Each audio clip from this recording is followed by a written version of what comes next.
क्योंकि ये ऐसी बीमारियां हैं, इनका कोई इलाज नहीं है। जो सर में दर्द जो आधा होता है, इसका इलाज नहीं है। जो जुखाम, जो दम की बीमारी है, इनका कोई इलाज नहीं है। मगर हाँ, अगर बाप के साथ संबंध ठीक है, ये तो क्या, कैंसर भी भागेगा। जिनका कोई इलाज नहीं है, जो 38 साल से कुंड के पास पड़ा था, 1 सेकंड में चंगा हो गया। 12 साल से लहू बह रहा था, कहां कहां इलाज कराने गया, वस्त्र को छूते ही चंगी हो गई। आज हमारे मसीह लोगों में बीमारियां क्यों राज्य कर रही हैं? हम नरक को लेकर चल रहे हैं कहीं ना कहीं। इसलिए हम इन दिनों में संबंध अच्छे बनाए, अपने पड़ोसी से, रिश्तेदारों से, कलीसिया में अच्छे संबंध बनाए। अगर किसी से कुछ कारण से किसी का दिल दुखाया है, जाकर मेल मिलाप करें, तब जाके भेंट चढ़ाए। मेरे यीशु ने चेलों के पैर धोए, इसका मतलब चेलों के अंदर भी कोई गंदगी नहीं होनी चाहिए। इसका मतलब प्रभु हमसे क्या बात कर रहा है?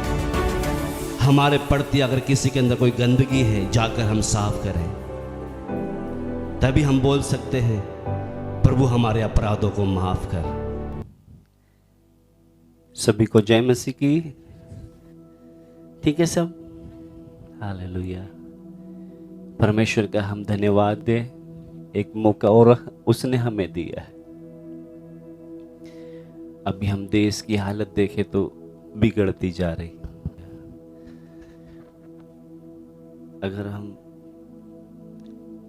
जैसे एक बार आग परमेश्वर ने सदम और अमोरा पे उतारा था, आग वचन में जब पढ़ते हैं, वैसे ही आग आज अगर देखें तो अमेरिका में कितना ताकत वाला देश है, वो आग को बुझा नहीं पा रहे, पूरा कोशिश में लगे हैं, अभी तक आग पे काबू नहीं कर पाए। और बताते हैं सबसे महंगा एरिया है, बड़े बड़े पैसे वालों के घर थे वहां पे, कितनी सुरक्षा थी। जंगल में हल्की सी आग लगी, वो आग कहां तक चली गई, तो पता नहीं कब क्या हो जाए। तो हमें इन घटनाओं के द्वारा, इनको देखकर हमें लगता कि कितनी हमको तैयारी की जरूरत है। इतने ताकत वाला देश घुटने टेक लिए, ऊपर से भी बारिश गिरा रहे, पानी गिरा रहे, केमिकल डाल रहे कि आग बुझ जाए। सारी उनकी जो कोशिश है नाकाम होती जा रही। तो इसलिए इन घटनाओं के द्वारा प्रभु हमसे बात करता है। तो आइए, हम पिछले दिनों में हम सीख रहे थे, परमेश्वर ने हमारे इतने अपराध क्षमा कर दिए, हम दूसरे के इतने से भी अपराध क्षमा नहीं कर पाते।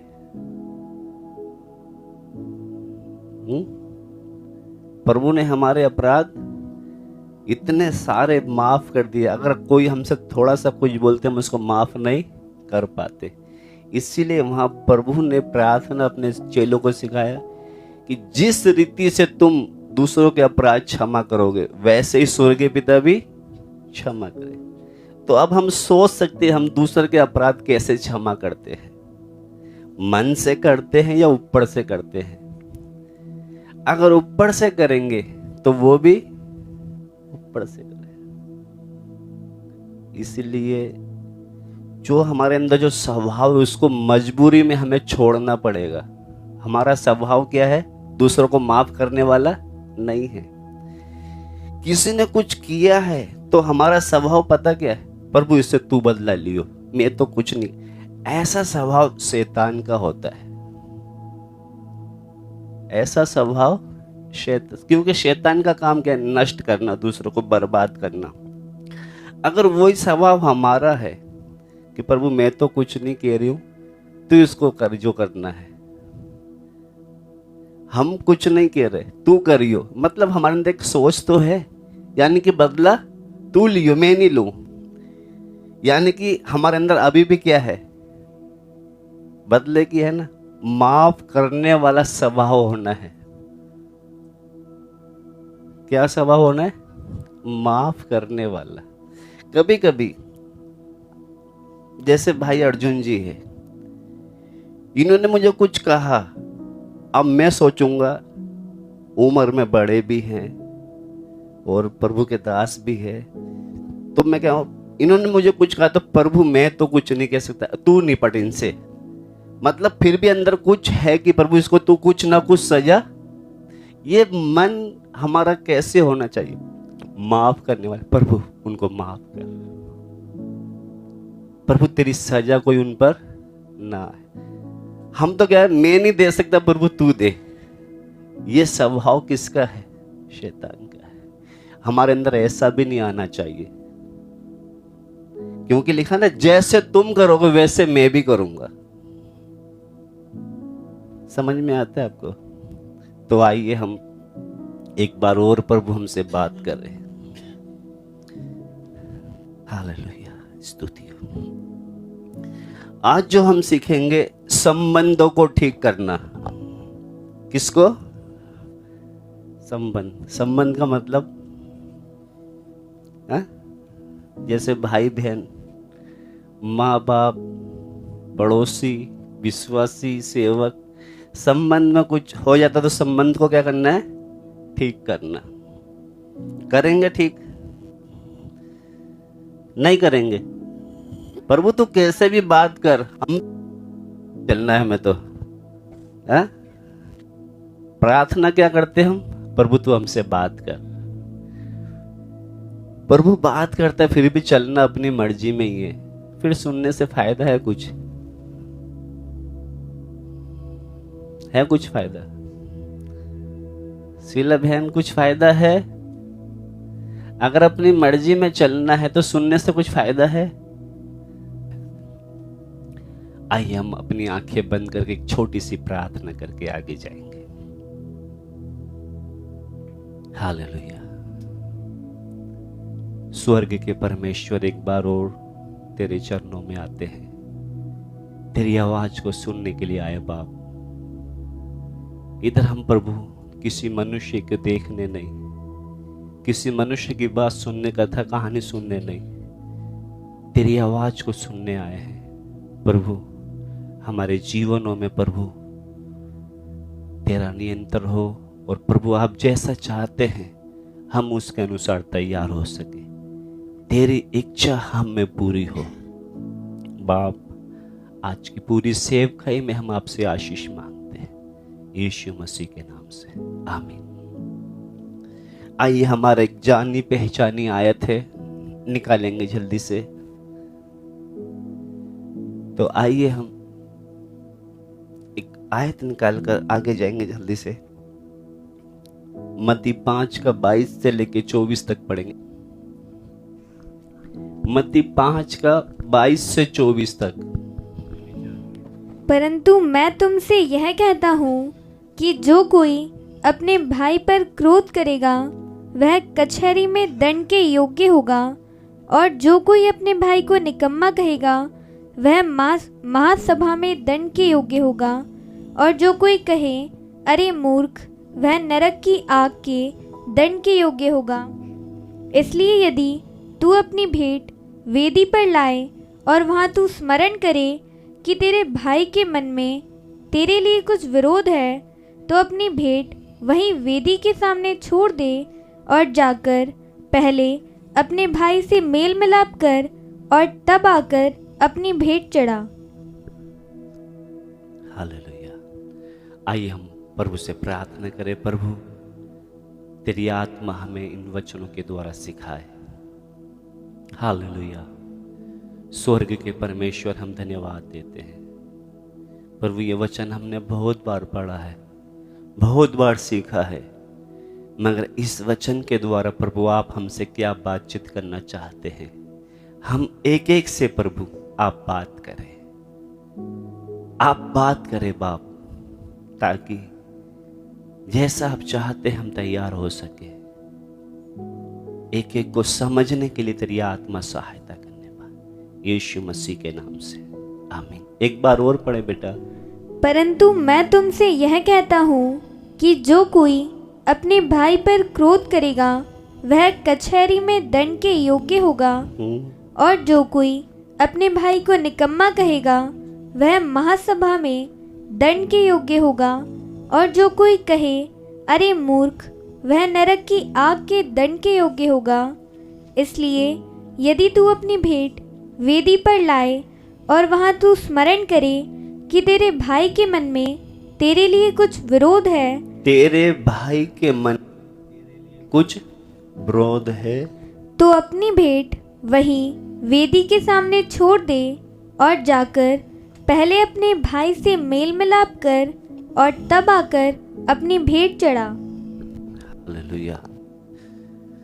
तो ये बात हमने कितनी बार पढ़ी भी है, ये वचन कितनी बार सीखा भी है, मगर आज जो हम सीखने जा रहे हैं ध्यान से सुनना। अब हमने वचन पढ़ा है जब तू भेंट लेकर प्रभु के पास आए तो तब क्या कर। प्रभु से हमारी प्रार्थना है ना कि जब जाए तो तेरे भाई के मन, तुझे जब भेंट चढ़ाते समय इस याद आए कि तेरे भाई के मन में तेरे प्रति कुछ है, तो क्या कर, भेंट को पहले वहीं रख और जाकर पहले क्या कर, मेल मिलाप कर। हालेलुया। हाँ, तो कितनी बार जब हम प्रभु के चरणों में आते हैं, अब थोड़ी भेंट का मतलब हो सकता है अगर दान पेटी में अगर हम दान भी डालना है या प्रार्थना जो भी करना है, पहले क्या कर, अपने भाई से मेल मिलाप कर, तब क्या होगा, तेरी भेंट स्वीकार होगी। कितनी बार, एक बार नहीं, कितनी बार हम आते हैं और कितनी बार परमेश्वर का आत्मा हमें दोषी भी ठहराता है, फिर भी हम क्या करते हैं, उसकी बात को दबाकर हम प्रार्थना भी करके चले जाते हैं, दान भी डाल जाते हैं और बहुत अच्छी तरह आत्मा में आराधना भी करके चले जाते हैं। इससे कुछ फायदा होता है क्या, आप बताइए? नहीं आए ना समझ में?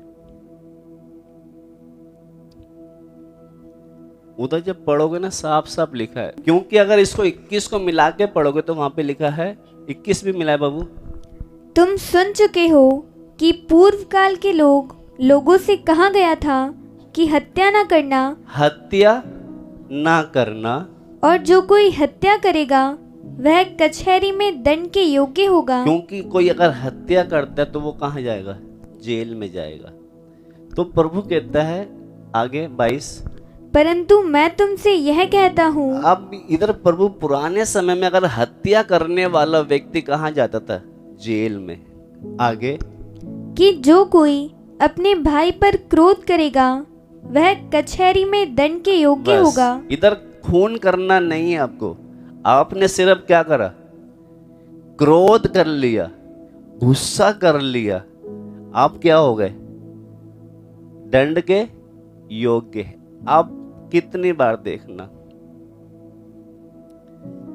जैसे हमने किसी को दिल दुखा के आ गए, लड़के आ गए, झगड़ा करके आ गए, हैं, कुछ भी करके, इधर हम जब ध्यान से सुनोगे तभी समझ में आएगा आपको। जो कोई अपने भाई पर क्रोध करेगा वे कचहरी के दंड के योग्य होगा।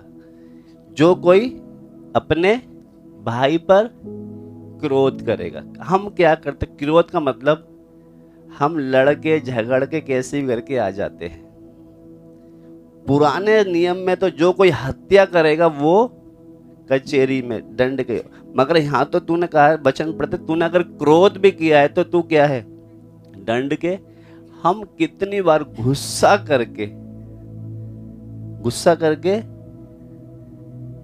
और गुस्सा तो छोड़ो, पता नहीं क्या क्या बोल के भी अनाप शनाप आ जाते हैं और इधर क्या करते हैं, अच्छी भक्ति भी कर लेते हैं। तो ऐसे भेंट हमारी स्वीकार हो रही होगी क्या? तो लिखा, जब तू बेदी पर जाए और तुझे याद आए कि मैंने फलानी का दिल दुखा के आया हूं या क्रोध करके आया हूं, गुस्सा करके झगड़ा करके आया हूं, तो तू क्या कर, पहले जाकर मेल मिलाप कर, तो तेरी भेंट ये सत्य है या मैं अपनी तरफ से बोल रहा हूं? मगर हम क्या करते, मेल मिलाप तो निकाल के इधर भी डाल दिया दान पेटी। भाई तू कितने भी डाल दे, वो स्वीकार थोड़ी हो रहा है। स्वीकार हो रहे क्या? वो कह रहे वो स्वीकार नहीं। हम अपनी तसल्ली कि प्रभु मैंने प्रार्थना भी किया है, दान भी पेटी में डाल के आ गया हूं, मगर आप परमेश्वर उस चीज को स्वीकार आपकी नहीं करेगा। क्योंकि पढ़ो बेटा आगे। परंतु मैं तुमसे यह कहता हूँ कि जो कोई अपने भाई पर क्रोध करेगा वह कचहरी में दंड के योग्य होगा, और जो कोई अपने भाई को निकम्मा कहेगा। अभी बाकी चीज तो मैंने सिर्फ क्रोध का ही एक शब्द लिया हमने, है ना? आगे। और जो कोई अपने भाई को निकम्मा कहेगा वह महासभा में दंड के योग्य होगा, और जो कोई कहे अरे मूर्ख वह नरक की आग के दंड के योग्य होगा। ये वचन कितने बार हम मूर्ख कितनी बार किसी को पागल मूर्ख पता नहीं क्या क्या बोलते थे। कहते हैं अगर ऐसा बोलना भी क्या है वो नरक के दंड के योग। इसलिए हमारी जुबान को जब हम बोलते हैं ना पटर पटर पटर पर, कितना संभल के बोलना चाहिए। इधर पढ़ लेना आप सही से, नरक के दंड के योग्य है अगर ये शब्द निकालोगे तो। आगे।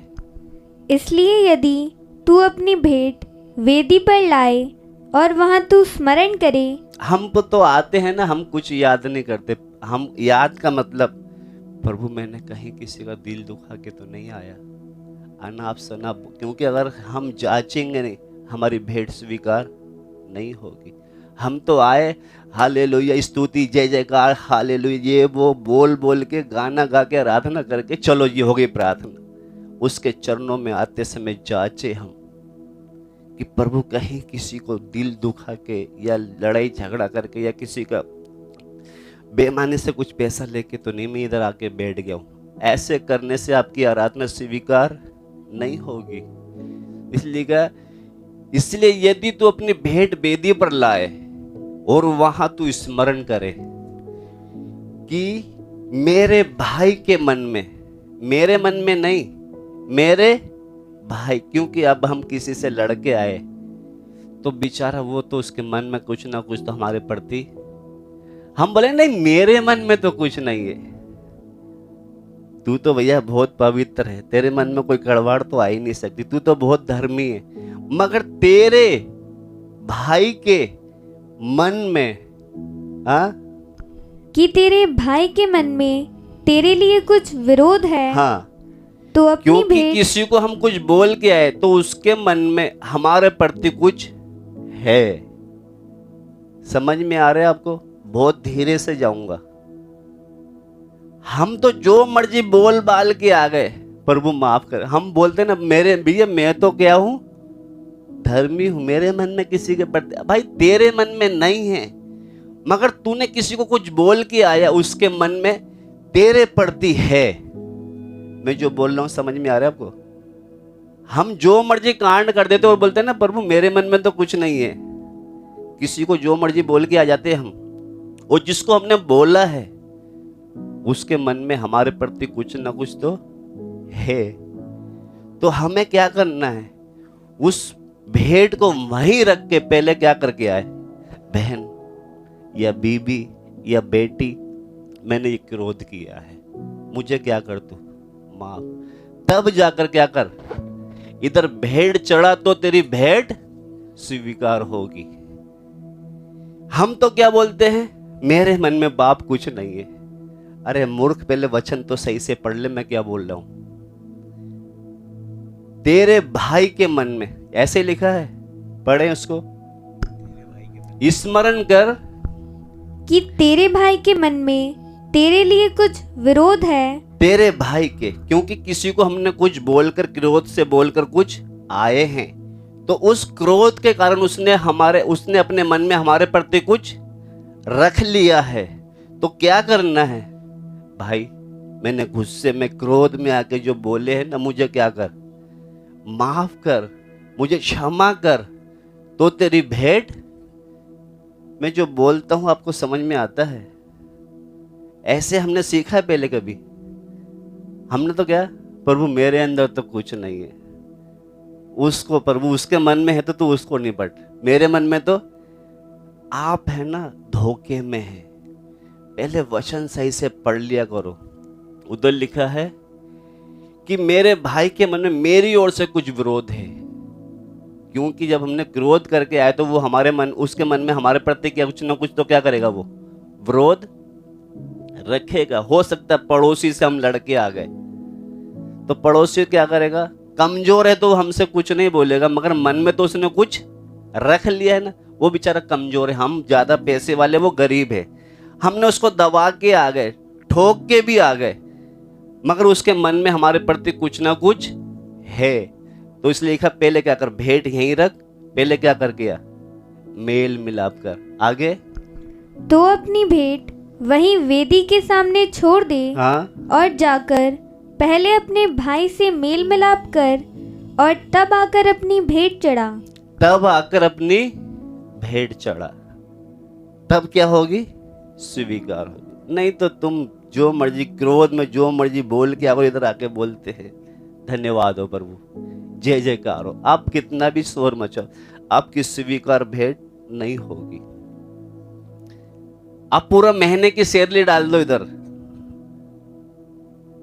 स्वीकार नहीं करेगा वो। इसलिए मैं कहता हूं ना, हम सोचते इधर डालने से कुछ मिलेगा, ऐसा ना हो कि सजा ना मिल जाए। डालते समय भी देखना मेरा जीवन ठीक है या नहीं है, मेरा चाल चलन ठीक है या नहीं है, तभी डालना इसमें भी। नहीं तो सोचे हम जो मर्जी, ये है ना अन्य जाति करते, जो मर्जी करो उधर भी थोड़ा सा चढ़ा, रिश्वत भी देते रहो। हमारा परमेश्वर रिश्वत वाला नहीं है, हमारा परमेश्वर रिश्वत वाला नहीं है।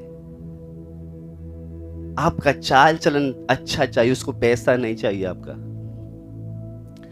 अब इधर क्या है, उधर लिखा है तेरे भाई के तेरे प्रति कुछ है तो पहले क्या कर।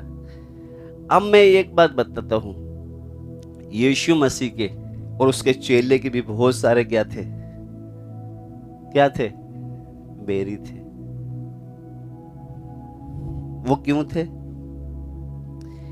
वो सच्चाई बोलते थे। सच्चे जो सच बोलते हैं उसके बहुत सारे दुश्मन हो जाते हैं, बहुत सारे बैरी हो जाते हैं।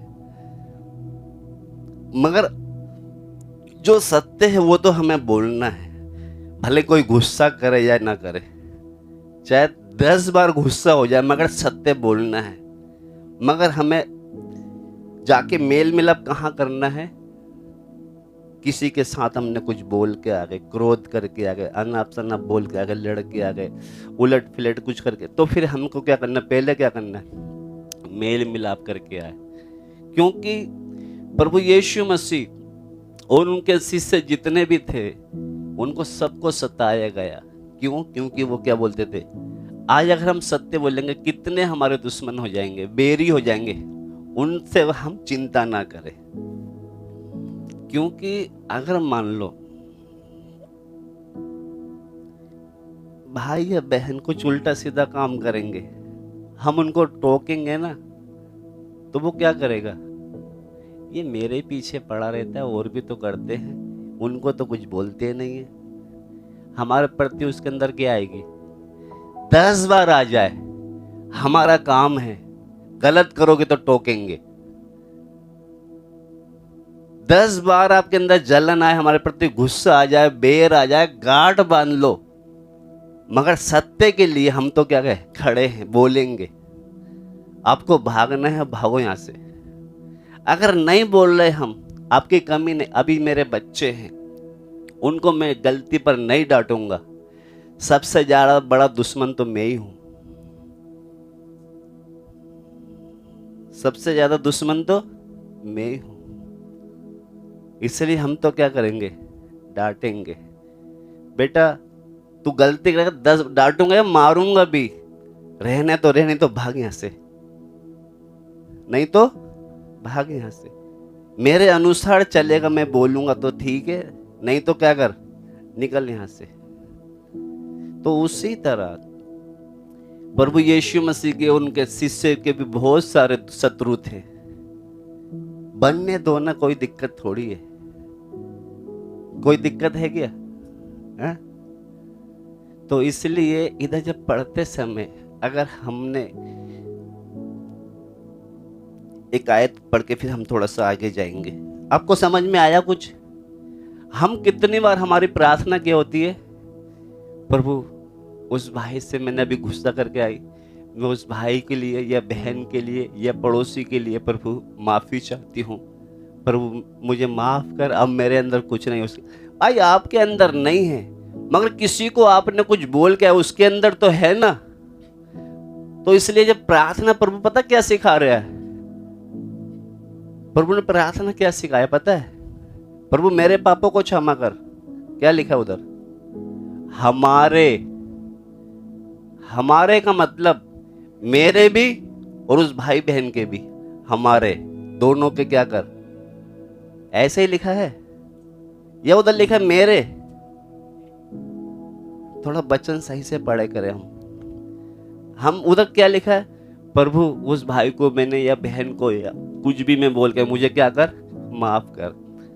उधर ये नहीं लिखा है मेरे, उधर लिखा है हमारे अपराधों को क्षमा कर, क्योंकि हम दोनों ने क्या करके आए, कुछ करके आए। तो हमारे का मतलब एक नहीं, उधर और भी एक से ज्यादा है, यानी कि मेरे भी कर और उसके भी कर।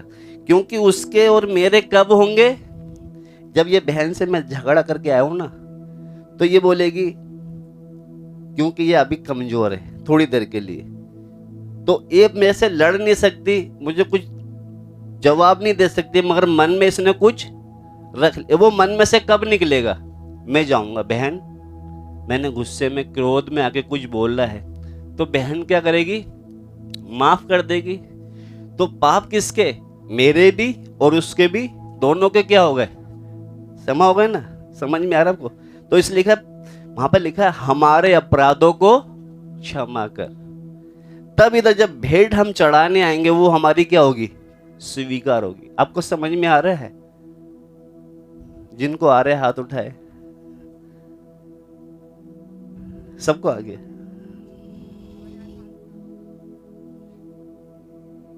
तो आगे से कभी भी जब हम इधर आए, क्योंकि देखो क्रोध करना हमारा मनुष्य का स्वभाव है और माफ करना परमेश्वर का स्वभाव है। क्रोध करना मनुष्य का स्वभाव है। हम कितना भी कुछ भी कर ले, गुस्सा क्या आती है? आ जाती है। कितना भी कंट्रोल कर ले, अभी घर बाजार से मैं आया, मेरे को गुस्सा आया, मैंने माँ को इतना तेज डांटा, रोने लग गई। मैंने कहा मेरे को माफ कर दे, मैंने गुस्से में क्या है, डांट दिया, मुझे क्या कर, माफ कर दे। क्योंकि अगर मैं गुस्से में आकर इधर बैठ गया, जय जयकार ऊपर सभा चला रहा, कोई फायदा है क्या? क्योंकि मैंने उसका दिल दुखाया है ना, तो माफी मुझे मांगनी पड़ेगी। बोला मैंने क्या बोला? मैंने गुस्से में गया, तुझे डांट दिया, मुझे क्या कर, माफ कर। तो इसलिए जब हम मेल मिलाप करके आएंगे तभी हमारी भेंट क्या होगी, स्वीकार। नहीं तो इधर आने से कोई फायदा नहीं है। अभी संबंध के बारे में समझ में आया? संबंध में क्या है? भाई बहन भी हो सकते हैं, भाई भाई भी, बहन बहन भी, माँ बाप भी, ये हमारा संबंध है। तो संबंध में क्या होना चाहिए? संबंध में क्या होना चाहिए? ठीक होना। पड़ोसी के साथ का संबंध क्या होना चाहिए? ठीक होना चाहिए। नहीं तो हमने जो मर्जी बोल के इधर आराधना चला रहे, पर वो हमारी भेंट स्वीकार नहीं करेगा। ध्यान रखना। और मैं कहता हूँ कि प्रभु हमको हमारी भाषा में, हमारे तरीके से प्रभु हमसे बात कर रहे हैं इन दिनों। अगर आप ये भी नहीं समझोगे, फिर इससे ज्यादा प्रभु आपसे और कोई बात नहीं कर सकते। पिछले दिनों में हमने सीखा था, जैसे बच्चों को खड़ा करके बताया है कि एक के अपराध क्या करे, कर्जा था माफ कर दिया। बेटा एक बार खड़े होना जरा।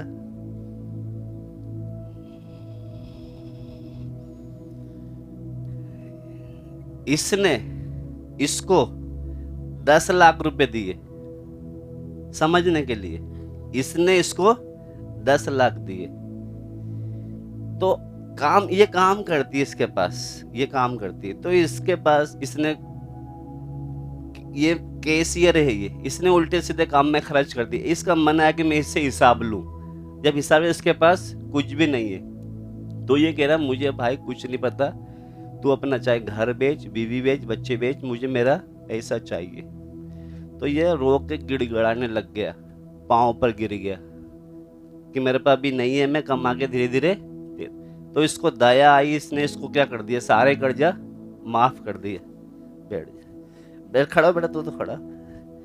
इसने इसके कर्जे क्या कर दिए, माफ कर दिए। अब ये बाहर गया, इसने किसी को 10 रुपए दिए थे, इसके कितने हो गए, 10 लाख माफ हो गए। इसने किसी को क्या दिए, 10 रुपए। वो इसको दिखा, वही मेरे 10 रुपए थे, मैं तेरे को दिया। तो कहते हैं मेरे पास अभी नहीं है, बाद में दे दूंगा। नहीं, मुझे अभी चाहिए। उसका गला पकड़ लिया। इसने उसको क्या करा, इसने जिसको दिए थे उसको क्या करा, जेल में डलवा दिए।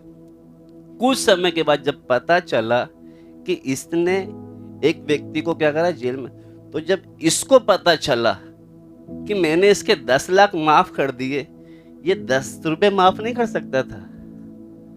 तो इसने क्या करा, उससे हमने क्या सीखा है कि हमारे परमेश्वर ने इतने अपराध क्षमा कर दिए, हम किसी को इतनी सी गलती माफ नहीं करते।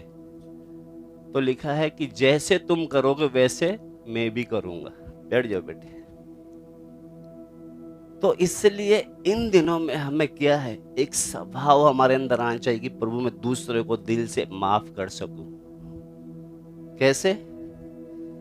अगर वो स्वभाव हमारे अंदर नहीं है ना, अगर हमारे अंदर कड़वाहट है, क्योंकि माफी का जगह, अभी मैं आपको एक बात बताऊंगा, वो भी पढ़ ले हम। हमें दयावंत होना चाहिए। कैसे होना चाहिए? अभी मैंने आपको रिश्ते के बारे में, संबंध के बारे में बताया है। अब मैं आपको बताऊंगा हमें क्या होना चाहिए, दयावंत होना चाहिए। हमारा परमेश्वर कौन है? दयावंत है। तो इधर जब पढ़ते समय आगे जाएंगे, आज अगर हम यहाँ देखें पृथ्वी पर, हम सभी लोग, हम क्या है, शारीरिक है और शारीरिक लोगों के बीच में रहते हैं। कौन है हम? शारीरिक का मतलब हम कौन है? शारीरिक। शारीरिक का मतलब, क्योंकि ये शरीर की बातों पे ज्यादा मन लगाते हैं ना संसार के लोग, तो शारीरिक लोगों के बीच में भी हम क्या करते हैं, रहते हैं। तो हम ऐसी जगह रहते हैं क्योंकि जाने अनजाने में कितनी बार हम लोगों को चोट पहुंचा देते हैं। जाने अनजाने में कितनी बार हम बहुत लोगों को क्या करते हैं, चोट का मतलब उनके दिल को दुखा देते हैं। तो इन दिनों में हमारे अंदर कैसा होना चाहिए, एक दयावंत वाला स्वभाव होना चाहिए। अगर मान लो इस पृथ्वी पर रहते समय, मैंने आपको बताया है, हम मनुष्य के स्वभाव में गलतियां तो होती है, मगर परमेश्वर का स्वभाव क्या है, माफ करने वाला। तो हमारा स्वभाव भी कैसा होना चाहिए, माफी वाला। अगर किसी ने हमें कुछ कह दिया है, अगर हम उसको माफ नहीं कर रहे और हमारे अंदर क्या चल रहा है कि प्रभु क्या करियो, इसको तू निपटियो। क्योंकि मैं बताऊं आपको, नरक में कोई भी दया नहीं है। क्या नहीं? कहां पर नहीं है? नरक में कोई दया नहीं है। नरक वाली जगह में अगर हमारे अंदर भी किसी के प्रति दया नहीं है, यानी कि हमारे अंदर कहीं ना कहीं थोड़ा सा क्या है, नरक है। दोबारा से बोलूं, समझ में आया? हमारा स्वभाव दयावंत, हमारा परमेश्वर, हमारे अंदर भी दया होनी चाहिए। दया का मतलब किसी से कुछ गलती हो गई तो माफी वाला हमारे अंदर वो स्वभाव, जब मैंने तेरे को माफ किया, ये स्वभाव होना है। अगर माफी वाला स्वभाव ने हमने गांठ बांध लिया है, इधर मेरे तरफ ध्यान से सुनना, किसी ने कुछ बोला, हमने क्या करा, गांठ बांध के रख लिया है। क्या करके रख लिया? गांठ बांध, मतलब हम उसको माफ नहीं कर पा रहे। तो ये जो स्वभाव है ना, ये नरक वाला स्वभाव है, क्योंकि शैतान कभी भी किसी को भी नहीं चाहता कि ये क्या करे। क्यों? अब मैं आपको एक आयत पढ़वाऊंगा, पढ़ ले बेटा, वो आयत पढ़ ले पहले।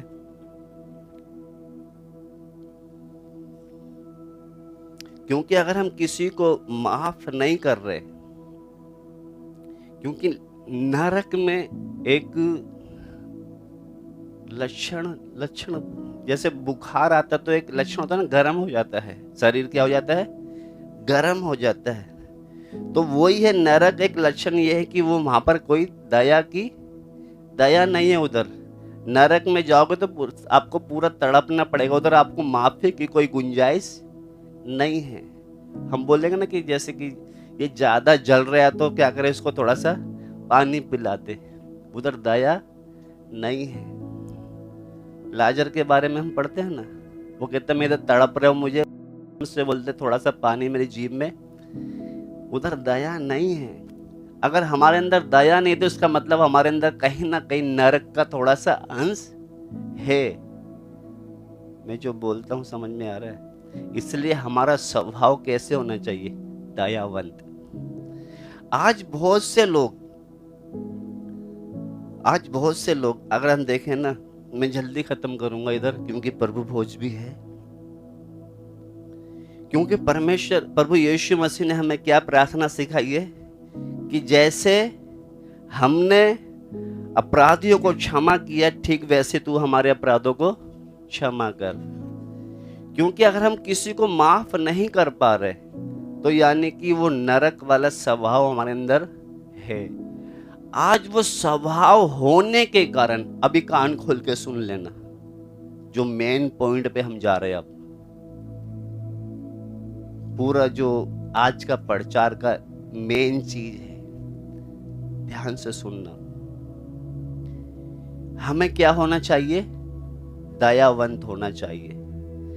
अगर हम दयावंत नहीं हैं, यानी कि कहीं ना कहीं हमारे अंदर कौन है, नरक का छोटा सा हिस्सा हमारे अंदर लेकर हम घूम रहे फिर रहे हैं। तो हमारे अंदर क्या स्वभाव होना चाहिए, दयावंत, कि कोई नहीं। क्योंकि वो प्रार्थना पहले थोड़ी सी पढ़ के फिर मैं आगे जाऊंगा। मत्ती 6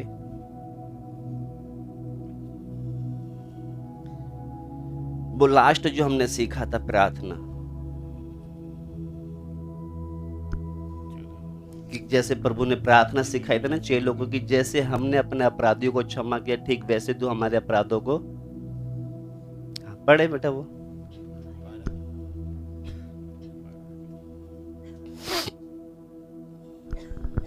और जिस प्रकार हमने अपने अपराधियों को क्षमा किया है, वैसे ही तू भी हमारे अपराधों को क्षमा कर। इधर हम जब पढ़ते बहुत साफ साफ लिखा है। तो इससे प्रार्थना से हम क्या देखते हैं, जब हम दूसरे के पापों को क्षमा नहीं करते तो इससे क्या होता है, हमारी देह जो है, हमारी ये देह जो है, एक, जैसे मैं आपको समझाने के लिए बताऊं कि जब हम परमेश्वर के नियम को तोड़ते हैं ना, परमेश्वर के नियम को तोड़ते हैं तो हमारे अंदर जो है, अगर आपको बताऊं समझने के लिए, नियम तोड़ने के कारण हमारे शरीर में बीमारियां आती हैं। नियम तोड़ने के कारण हमारे शरीर में बीमारियां आती हैं। जो मेन पॉइंट है आप ध्यान से सुन के जाना। जैसे मान लो मैंने आपको बताया कि हम कैसे होने चाहिए, हमें दयावंत होना चाहिए। मगर जब कोई कुछ बोलता है हमको उस पर दया, कोई बोलता है ना, भैया माफ कर दे बहन, माफ कर दे, फिर भी हम क्या करते, हाँ ठीक है। यानी कि हम क्या नहीं कर रहे, उसको माफ नहीं कर रहे। हम वचन के खिलाफ जानने के कारण आज बहुत से लोगों के अंदर ऐसी बीमारी जिनका कोई इलाज ही नहीं है, जिनका कोई इलाज नहीं है। अभी मैं आपको बताऊं कौन कौन सी बीमारियां हैं जो हम दयावंत नहीं होते, दूसरे के अपराधों को क्षमा नहीं करते, उनके बारे हम कुछ लेकर जब बैठ जाते हैं, वो जब लेके बैठते हैं ना, उनके कारण जो बीमारियां आती है, मैं कुछ बीमारी है तो बहुत सारी, मगर आज जो ज़्यादा करके काम कर रही है उन बीमारियों को बताऊंगा। जैसे मान लो माइग्रेन जो होता है ना, आधे सर में दर्द, इसका कोई इलाज नहीं है इलाज? है इलाज? डॉक्टर बोलता मैं इलाज कर दूंगा इसका।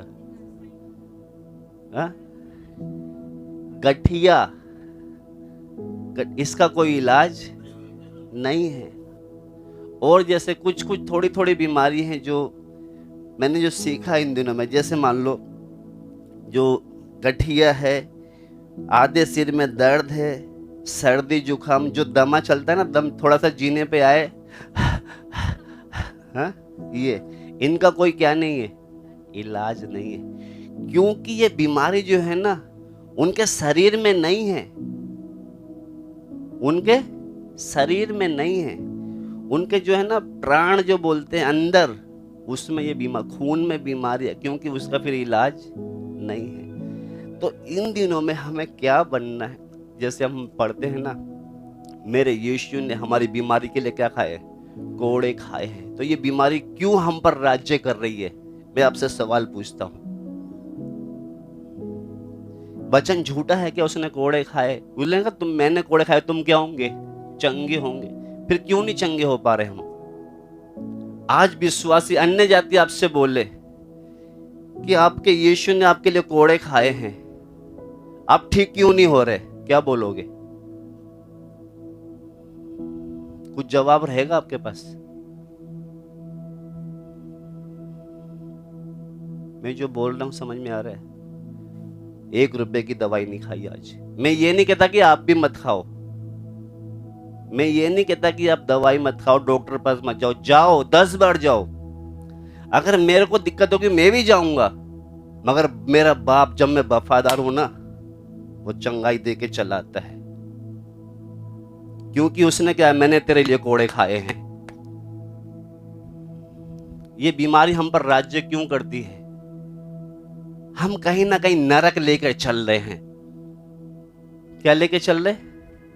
नरक का मतलब, नरक में जैसे दया नहीं है ना, हम भी कितनी बार किसी पर दया नहीं करते। क्या नहीं करते? हम दया नहीं करते। आप दयावंत ओके ना, जैसे प्रभु मैंने अपराधियों को क्षमा की, तुम्हें, जब हम दूसरे के अपराध क्षमा करेंगे वो हमारे अपराध क्योंकि ये बीमारी पाप के कारण आई है। और जब आपके पाप क्षमा हो गए ना, कोई भी शत्रु, कोई भी बीमारी आप पर राज्य नहीं कर सकती। मैं लिख के दे रहा हूं, परमेश्वर का वचन सत्य है। ये राज्य कब करती है? प्रभु ने बोला ना कि शैतान तेरा मेरे अंदर कुछ नहीं है, क्योंकि उसका कुछ होता तभी वो हम पर क्या करता है, हेवी हो जाता है। अभी हम किसी से कर्जा ले ले, आ जाएगा खटखटाने, और जब किसी से लिया ही नहीं होगा, किसी की हिम्मत होगी आएगा? क्योंकि हम क्या है, शैतान का माल लेके चलेंगे तो वो तो आएगा। इसलिए इन दिनों में हमें क्या करना है? जैसे मेरा बाप दयालु है ना, हम क्या करें? हो गए हो किसी बहन से या भाई से गलती, क्योंकि वो वचन पढ़े हम एक, आज प्रभु भजन संहिता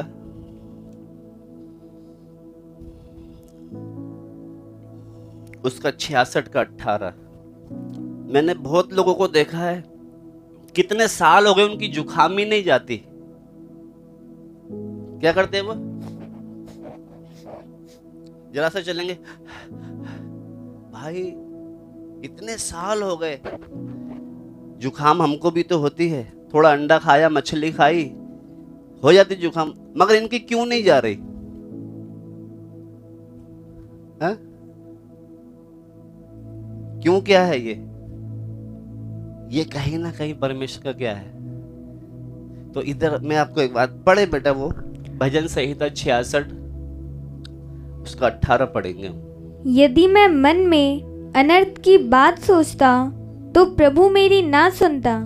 अगर मैं मन में अनर्थ बातें सोचता तो प्रभु मेरी ना सुनता। सुनने का मतलब अगर हम किसी के प्रति कोई गलत बात सोचेंगे, बोलेंगे, तो प्रार्थना सुनना तो दूर, जवाब देना तो दूर। हम कभी कभी प्रार्थना करते हैं ना, प्रभु मेरी बीमारी या मेरी समस्या को क्या कर, दूर करना तो दूर, वो सुनेगा भी नहीं। आ रहा है समझ में?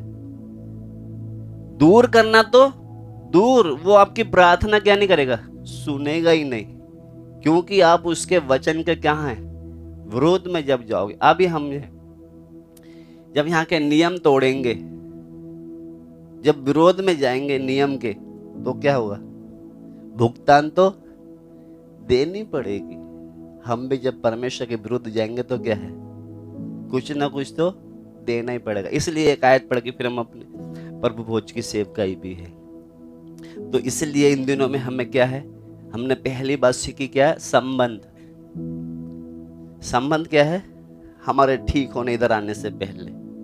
अगर हम इधर आए और संबंध ठीक नहीं है, संबंध हमारे पड़ोसी के साथ भी बिगड़ सकते हैं, काम पर जाते हैं वहां बिगड़ सकते हैं, कलीसिया में भाई बहनों से बिगड़ सकते हैं। अगर क्रोध में हमने कुछ बोल के आए, हमारे मन में नहीं है, उसके मन में है, फिर भी हम जाकर उससे क्या करें, बहन या भाई या पड़ोसी या बीबी या बच्चे, मैंने गुस्से में ये बोला है, मुझे क्या कर तू अब माफ कर। तभी हमारी भेंट क्या होगी, स्वीकार। अगर मेल मिलाप के बगैर इधर हम आके बैठे, तो मुझे नहीं लगता कि कौन सी आत्मा आपके अंदर है। तो इसलिए इधर जब पढ़ते समय इसे लिखा है, वहां पर प्रभु ने बोला है हमारे अपराधों को क्या कर, क्षमा। हमारे का मतलब, प्रभु मैंने गुस्सा किया, मेरे को भी माफ कर, और इस बहन के अंदर या भाई के अंदर कुछ आ गया है, प्रभु तो इसको भी माफ कर। तब वो कहते हैं हमारे अपराधों को, यानी कि दोनों का। हम तो क्या बोलते हैं, प्रभु मुझे माफ कर दे बस, बाकी उससे तू निपट। ऐसा स्वभाव शैतान का है। हमारा स्वभाव ऐसा नहीं होना। उधर क्या करना, प्रभु मुझे भी माफ कर, मैंने गुस्सा किया है, उस भाई या बहन के मन में कुछ मेरे प्रति आ गया तो उसको भी क्या कर दो, क्योंकि जब उससे मेल मिलाप कर देंगे तो उसके अंदर से भी क्या निकल जाएगा, सब निकल जाएगा। तो दोनों के प्रभु ने क्या करा, फिर पापों को माफ कर दिया है। ये स्वभाव हमारे अंदर इन दिनों में होना है। करोगे ऐसे स्वभाव, या सुन के चले जाओगे? हम तो क्या कहते हैं, प्रभु उस भाई के प्रति मेरे अंदर तो कुछ नहीं है, बाकी अब उसके अंदर जो भी है उससे तू निपट। ये स्वभाव प्रभु बच्चों के, प्रभु परमेश्वर के बच्चों का स्वभाव ऐसा नहीं होना चाहिए। क्या होना चाहिए, भाई या बहन। हमारे यीशु को देखा आपने, चेलों को क्या कर रहा है, वो पैर धो रहा है। क्यों धो रहा है वो,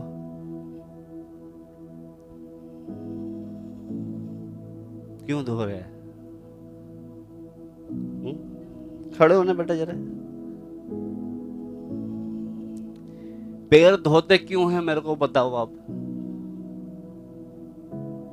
पैर क्यों धोते हैं आप? पैर क्यों धोते हो जब कहीं से आते हो? तो जब कहीं से आते हो पैर क्यों धोते हो आप? बेटा खड़े ऊपर ना, पैर ऊपर, हाँ पांव ऊपर करो। यीशु ने ऐसे पांव क्यों धोए? क्यों धोए? ये बोलता मैं तो नहा के आया हूं, फिर भी तू मेरे पैर धो रहा है। पैर धोने का मतलब इसके अंदर भी कोई गंदगी नहीं होनी चाहिए। मेरे अंदर तो नहीं है, इसके अंदर भी नहीं होनी चाहिए। इसका मतलब वही है, जब जाएंगे ना, बहन मुझे माफ कर दे, तो उसकी भी क्या हो गई, सफाई हो गई। तो देखा, हमारे अपराधों को क्षमा कर। मैं जो बोलता हूं समझ में आपको आता है? यीशु ने क्या करा, उसके पैर धो रहे, यानी कि पांव में गंदगी, उसको क्या कर रहा है वो, यानी कि इतना छोटा बन रहा है, उसके पैर को क्या कर रहा है। हमें भी छोटा बनना पड़ेगा, उसके अंदर से दुख पहुंचाया है ना, साफ करने जाना पड़ेगा, झुकना पड़ेगा। मगर हम तो क्या है, ये शैतान का स्वभाव है। आप नरक को लेकर अंदर चल रहे। आइए उठने पे प्रार्थना करें, समझ में आया है तो।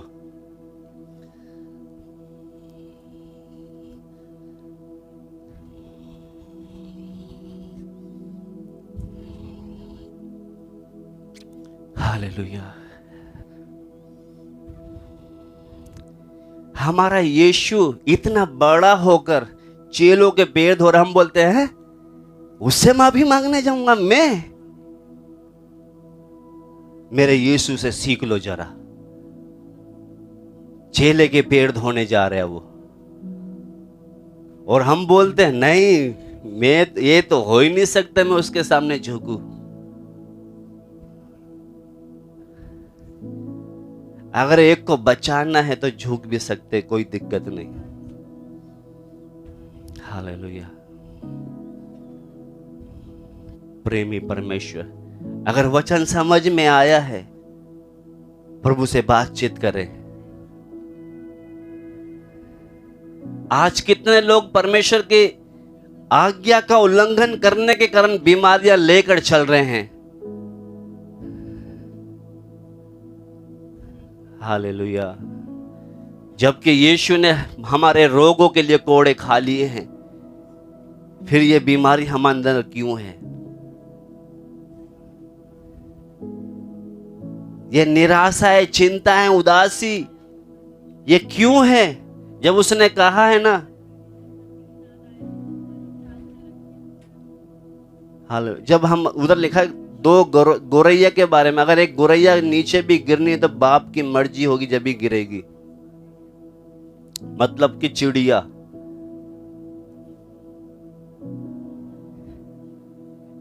एक कहानी है कि दो चिड़िया जब आपस में बात कर रही कि इंसान कितने मूर्ख है, इनको कितनी चिंता है, हमें तो कोई चिंता नहीं, हम रोज उठते हैं, अपना दाना जहां प्रभु जहां भी जाएंगे कहीं ना कहीं उनको खाना पीना मिल जाता है, मगर इंसान कितनी चिंता करता है। उधर वचन में पढ़ते हैं, तुम गोरैयों से भी बढ़कर हो। जब एक चिड़िया अगर नीचे उड़ती हुई नीचे गिरनी, उसमें भी बाप की मर्जी होगी तभी वो गिरेगी, तो हम तो उसकी संतान हैं। हमारा एक बाल भी गिरना है तो उसकी मर्जी होगी तभी गिरेगा। हम कितनी चिंताएं लेकर चलते, ये सब बीमारी की जड़ें हैं। प्यारे प्रभु जी, हम तेरे चरणों में हैं। प्रभु कितनी बार संबंध बिगड़े हुए होते तब भी हम प्रभु इधर आकर तेरी आराधना कर लेते हैं। तूने आज एक बार हमसे बात किया प्रभु, जब तेरी हजूरी में आए, एक अच्छा संबंध बना के आए, पड़ोसी से, फैमिली से, बिजनेस जहां काम करते वहां से।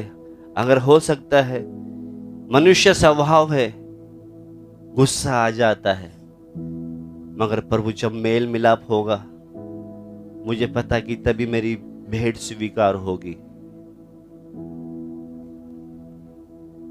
हमने वचन में पढ़ा है, प्रभु ने सिखाया है,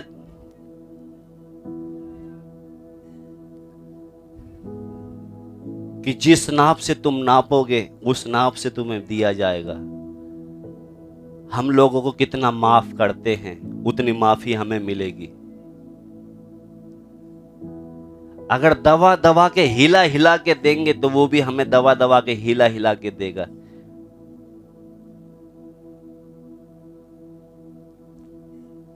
हालेलुया। प्रभु की उपस्थिति में खड़ा हूं, बाप मुझे बहुत आयत से दे के चलाता है। मेरा कहने का मतलब है, प्रभु कुछ घटी नहीं होने देता। हालेलुया। स्तुति हो खुदा बाप।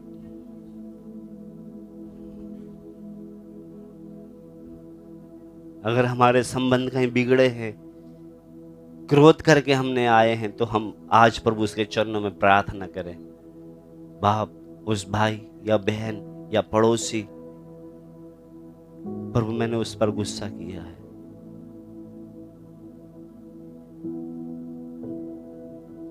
कोई भी घर के लोग भी हो सकते हैं। प्रभु जब तक मेल मिलाप नहीं होगा मैंने देखा तू मेरी भेंट स्वीकार नहीं करेगा। इसलिए प्रभु मैंने तुझसे सीखा है, तूने अपने चेलों के पैर धोए, यानी कि अगर किसी भाई या बहन के अंदर मेरे प्रति कुछ गंदगी लगा है, मैं साफ करने के लिए जब मेरा यीशु झुका है तो मैं भी प्रभु झुकने के लिए तैयार हूं।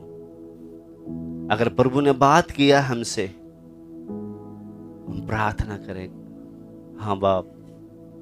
कितने बार प्रभु संबंध ठीक नहीं होते, उसके बाद भी प्रभु मैं इधर आराधना करके चला जाता हूं, पेटी में दान डालकर चला जाता हूं। आज हमने देखा इससे कोई फायदा नहीं है। पहले संबंध ठीक करने हैं, तब जाके भेंट चढ़ा तो वो स्वीकार होगी।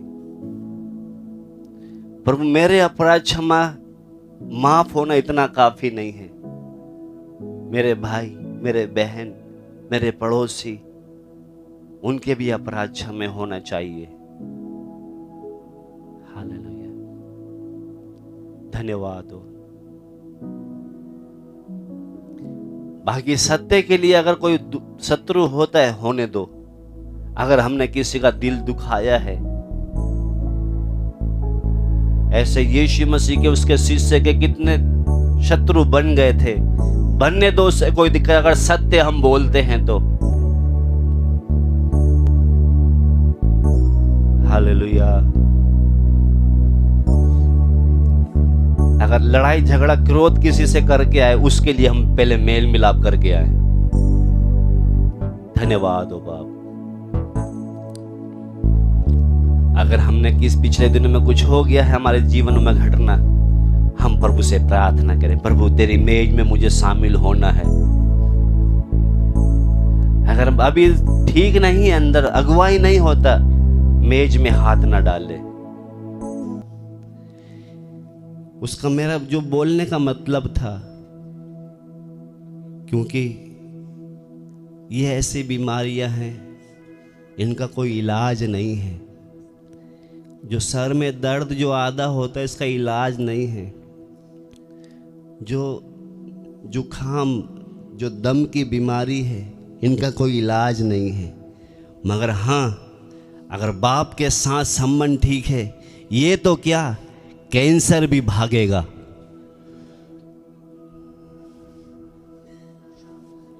जिनका कोई इलाज नहीं है, जो 38 साल से कुंड के पास पड़ा था, 1 सेकंड में चंगा हो गया।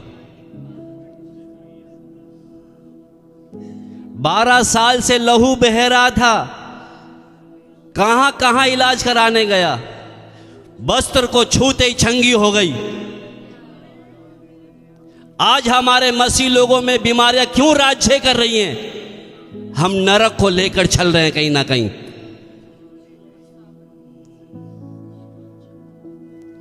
इसलिए हम इन दिनों में संबंध अच्छे बनाए, अपने पड़ोसी से, रिश्तेदारों से, कलीसिया में अच्छे संबंध बनाए। अगर किसी से कुछ कारण से किसी का दिल दुखाया है, जाकर मेल मिलाप करें, तब जाके भेंट चढ़ाए। हालेलुया, स्तुति हो बाप, धन्यवाद। अगर वचन समझ में आया है,